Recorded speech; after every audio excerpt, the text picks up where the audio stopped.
he looked like he was every bit as good at that as he was at playing quarterback in high school for Bell Gardens. How many wins do they have? 0. John Force, famously, as a quarterback, never won a game. Fortunately, he can drive race cars and talk people into spending money on his race cars. They made a solid career choice than going drag racing. So we got D, H, L, and D, E, F. J.R. Todd, Team Toyota for CMR Construction and Roofing. Rev Kemp, Sealmaster. Of course, Mac Tools and John Force with Cornwell Tools. Making it happen for the Camaro over here.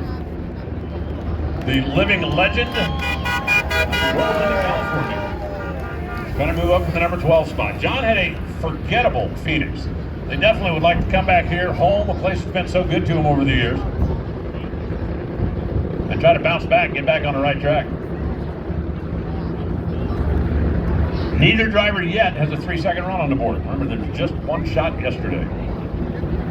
John got down the track, but had some tire spin late in the run and took it off early, ran that 4:16. And the DHL car, J.R. Todd, did not get, I don't think, to the Christmas tree before it drove to the tire shed.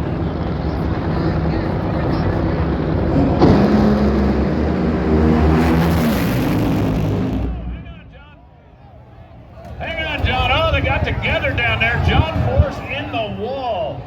Force's car made a hard left. You can see it black tracking, dancing around past the finish line, turned left, went on the left side of JR's car.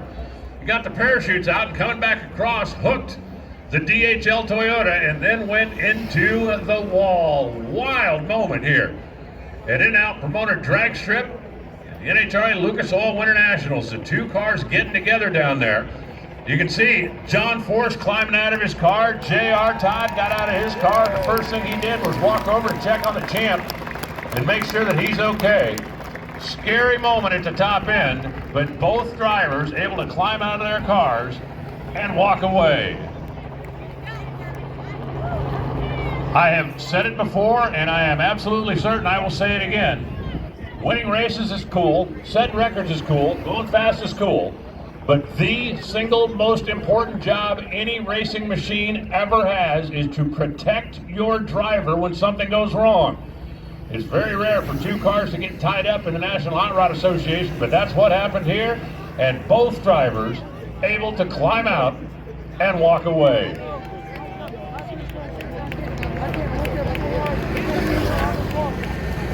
Take another look at this from the far end of the racetrack. Watch how John's car is really dancing around right there. He's sticking with it, and hard move.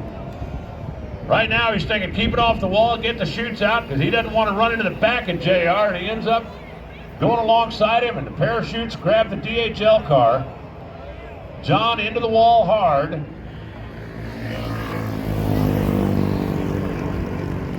And both drivers wrestle their machines to a stop.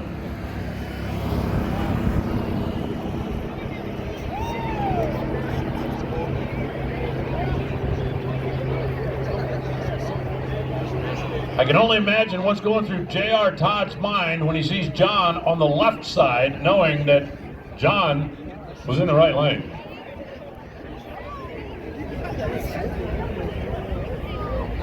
Obviously a big hit for John Force's car down there.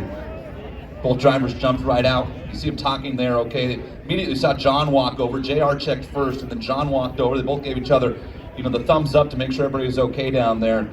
For John's team, immediately back to the hauler. They do have an opportunity to pull out a backup car. JR's team's going to have to evaluate that. It's obviously, I believe, going to need a new body. But I don't think the DHL car, from what we saw there, Alan, ever actually made contact with anything other than John Force's race car. So the Coletta Motorsports machine might have got away a little bit there, and they might still have a race car that's drivable. It's just going to need a lot of work before the next round. Obviously, the Blue Def Peak team, they're going to immediately have to start working on getting the backup car out. JR went 393. That moves him up to the number 4 spot on the qualified sheet. John's car went 404. The run will count because he didn't cross the center line until past the finish line. There's a penalty that's involved in that, but the run still does count. And yeah, the Coletta guys will have plenty of time to